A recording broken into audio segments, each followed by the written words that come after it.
Hey beautiful, I hope you're doing amazing, staying hydrated, and actually getting some sleep. You better be, or I'm sending Phrolova to haunt your dreams. So today, you and Queen Zani are going to talk about some good updates that are coming in version 2.5, and I'm telling you, this version is packed. Oh, and before I forget, there's a Lunite subscription giveaway happening in this video. All you gotta do is drop a like and leave a comment. Alright. First up, let's talk about banners. According to the info shared by Rani, in Phase 1 of version 2.5, we're expecting Phrolova and Rosia banner to drop, and she's not coming alone. It looks like Tauchi, Lumi, and Yuanwu will be the featured 4 stars on her banner. Now, if you've somehow missed the info about Phrolova, let me catch you up on Phrolova real quick. She's a 5-star Havoc element character, and she wields a rectifier. But what makes her stand out is that she doesn't fight like your usual damage dealer. Instead of always attacking on her own, she controls a puppet named Hecate, who does most of the work for her. Her whole playstyle is built around music. She collects volatile notes, builds aftersound, and plays with musical pieces like strings,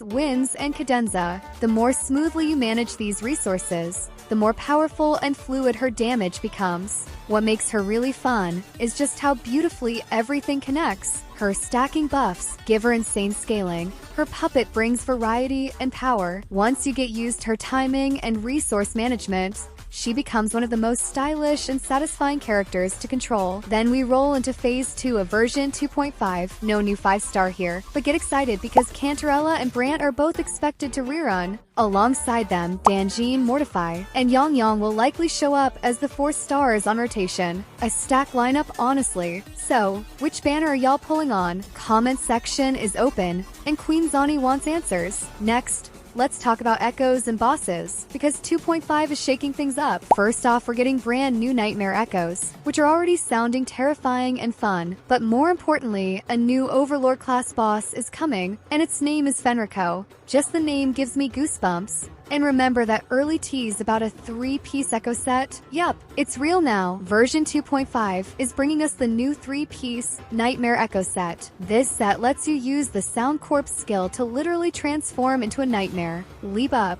then slam down, and cause double stage annihilation damage around 224.1% per stage. That's some ground shaking power. But wait, if you're the first one to equip it, the damage bonus for annihilation skills goes up by 12%, and Sound Corpse skill damage increases by 20%. And if we talk about skill cooldown, it's just 25 seconds. Now let's look at the chorus effect. It gives your current character a 3% crit rate boost every time anyone on the team uses a skill. Stack that 4 times, and boom, you get an extra 8% crit rate and 15% annihilation damage bonus. But that's not it, there's more. We're also getting new elite class enemies and new NPCs in 2.5. Plus, for my Cartithia enjoyers, you're eating good in 2.5. The new world boss Fenrico drops a cost 4 Cartithia Echo. This thing lets you summon the hidden sea cult, drag enemies in, and explode them, all within 5 seconds. It's short, deadly, and looks so fun to use. Also, it gives you a 20% arrow damage boost and adds 2 bonus damage to your Soundbone skill. The cooldown's just 3 seconds, which sounds great. And hey,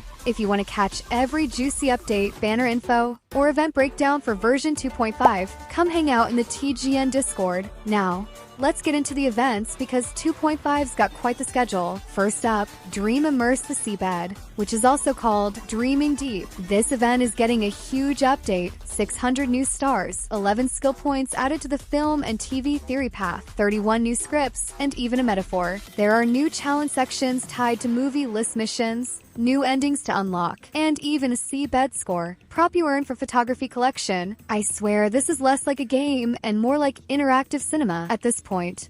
Bond content is also expanding. In Dream Experience Soul Shing Song, you'll be using Zhangli Yao, Cartithia, Phoebe, and your girl Zani. And in Say Hello to My Guy, you've got Chongli, Lupa, Carlotta, and Sanhua. And in the best friend of Solaris, it's solo time for the Breaker. Sadly, Phrolova isn't playable in this event right now, but hey, maybe next time. Then there's Phantasma Dreamland. This is a time-gated event where you guide echoes, collect Dreamland tokens, and keep the Dreamland Park alive. By completing special goals, you can earn Dreamland badges. And once you collect 1,000, you get the sigil, Dreamland Reverie. And yes, it's free. And don't worry if you forget to claim any reward, because missed rewards get sent through in-game mail, so don't stress. And yes, this event is expected to give around 1200 Astrite, which is always welcome. Then we're also getting an event tied to the Overflowing palette, but for now, barely any info available. I'll update you when I know more. Now, let's talk about quality of life changes. Yo, we finally got it. They're increasing team presets from 5 to 10. If you've got a million builds like me, you no longer need to delete your favorites. You can now hoard builds like their snacks. Also, you can finally meet Sayakona's BGM. And when Phrolova and Sayakona are on the same team and both use their ultimates, Frolova's BGM gets priority. Thank you, Kuro. My ears are safe. Then we have one of the biggest game changers though. Echo Management Overhaul. Now you'll be able to bulk lock and discard echoes. That's right, no more deleting one by one like we're living in 90s.